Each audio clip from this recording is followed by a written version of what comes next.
नमस्कार, मेरा नाम है ईशा भंडारी और आप देख रहे हैं वोकल न्यूज शहडोल।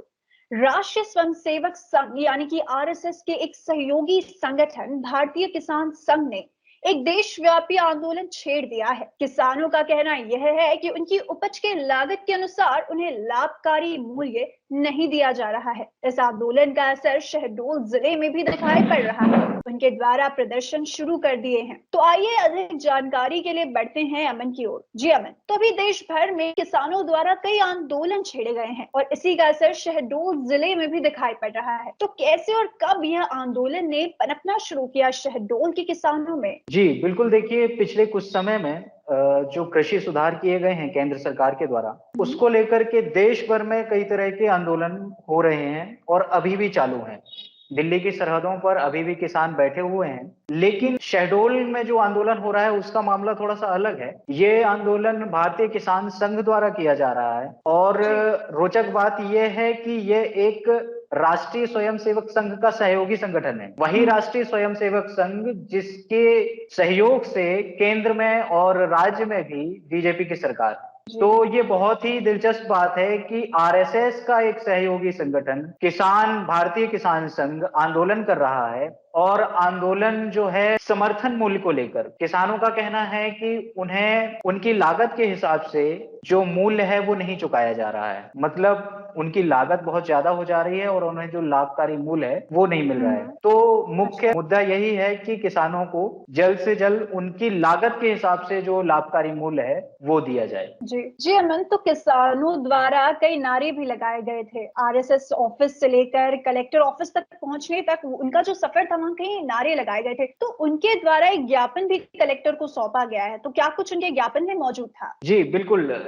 कई प्रकार के जो हैं इसमें स्थानीय नेता शामिल हुए। आरएसएस के भी थे, बीजेपी के भी कुछ क्षेत्रीय नेता थे, किसान संघ के और यहाँ तक कि बताया जा रहा है कि कुछ विपक्षी दल के भी इसमें नेतागण शामिल हुए थे। कई प्रकार के नारों से जो है शहडोल की सड़कें गूंज रही थी और ये पूरा हुजूम पिछले 2 दिन पहले की ये बात है कि जब ये पूरा हुजूम आरएसएस ऑफिस से निकल करके शहडोल के कलेक्टर ऑफिस पहुंचता है और लगभग 100 से 150 की संख्या में ये किसान भाई अपना एक लिखित ज्ञापन कलेक्टर को सौंपते हैं, जिसमें ये लिखा गया है कि जल्द से जल्द किसानों को उनकी समर्थन कीमत या लाभकारी कीमत जो है वो मिलनी चाहिए। जी और अमन, जैसे कि आपने बताया कि राज्य सरकार और केंद्र सरकार दोनों ही जगह राष्ट्रीय स्वयंसेवक संघ समर्थित बीजेपी शासन कर रही है और आरएसएस का ही एक लौता संगठन है जो किसान के साथ खड़ा है। तो कितना मुश्किल हो जाता है ये किसानों के लिए अपनी मांगों को रखना? बिल्कुल, बिल्कुल। दरअसल किसानों के लिए अपनी मांगों को रखना उतना मुश्किल नहीं है जितना दिलचस्प ये बात है कि आरएसएस का एक सहयोगी संगठन है ये भारतीय किसान दल और वो आंदोलन कर रहा है। इसका मतलब यही निकलता है कि भारतीय किसान संघ को आरएसएस का समर्थन प्राप्त है। वही आरएसएस जो सरकार चलाने में बीजेपी की मदद करता है। यानी कि कहीं ना कहीं कृषि कानून में जो सुधार हो रहे हैं या जो बदलाव हो रहे हैं या सरकार की जो भी कृषि नीतियां हैं उससे कहीं ना कहीं आरएसएस भी खुश नहीं है और इसी का ये कारण है कि वो भारतीय किसान संघ के आंदोलन में मदद कर रहा है और उनको हर तरीके की जो सपोर्ट है, जो भी उन्हें समर्थन है वो दिखा रहा है। जी, तो जब किसान कलेक्टर ऑफिस पहुंचे तो क्या कुछ वहां पर हुआ? क्या आप हमें बता सकते हैं उस बारे में? जी, देखिए बहुत भारी संख्या में किसानों का दल जो है आरएसएस से निकलकर कलेक्टर ऑफिस पहुंचता है। कई तरह के नारों से जो है सड़कें गूंज रही थी, जैसे कि किसानों ने यह ठाना है, लाभकारी मूल्य पाना है या देश के हम भंडार भरेंगे लेकिन कीमत पूरी लेंगे।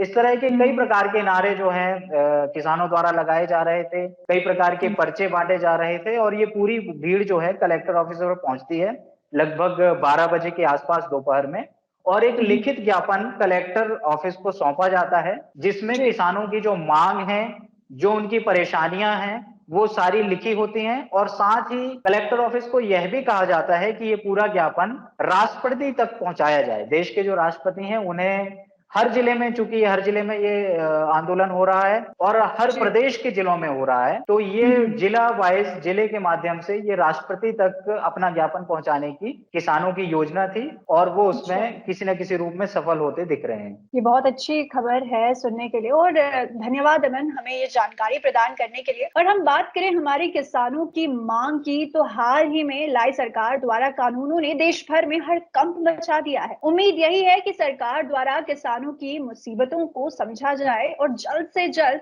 इन पर कार्रवाई की जाए। धन्यवाद। अगर आप YouTube पर देख रहे हैं तो इसे सब्सक्राइब और लाइक करना न भूलें और यदि फेसबुक पर देख रहे हैं तो हमें फॉलो और लाइक जरूर करें। धन्यवाद।